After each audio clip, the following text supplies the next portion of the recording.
Si Pablo ay nag-apply na driver sa isang shuttle service company. Mga big time na sasakyan. Natanggap siya ngayon. Unang araw niya, pinagamit sa kanya yung limousine. Pinasundo sa kanya yung Santo Papa sa airport. Pagdating sa airport, mahal na Santo Papa, sumakay na po kayo. At tayo po aalis na, sabi ni Pablo. Sandali lang anak. Sa Vatican kasi, hindi nila ako pinapahintulutang magmaneho. Sabi niya, baka naman pwedeng pagbigyan mo ako ngayon. Kahit ngayon lang ako muna magdadrive. Baka akong magalit yung boss ko. Unang araw ko pa lamang po sa trabaho ngayon. Di akong bahala sa'yo, sabi ni Santo Papa. Bibigyan kita ng reward. Sige po, kayo pong bahala, sabi ni Pablo ngayon. Sumakay na siya ron sa likod.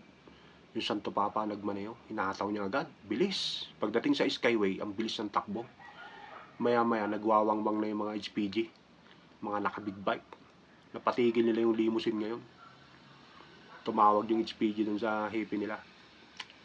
Sir, napatigil na po namin yung limousine, yung reckless driving dito sa Skyway.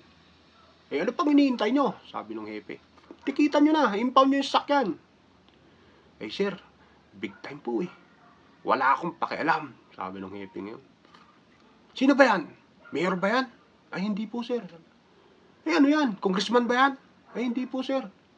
Governor ba yan? Hindi po sir. Ano nga yan? Tanungin nyo. Mga kamote talaga kayo. Tanungin nyo. Sabi nung hepe.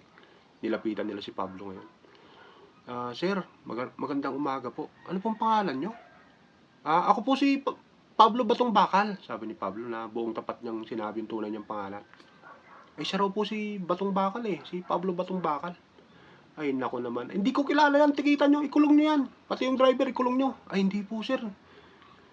Big time yung driver sir sino ba yung driver? Santo Papa po sir Anak ng tokwa naman. Lumayas na kayo dyan. Kalimutan nyo na yan.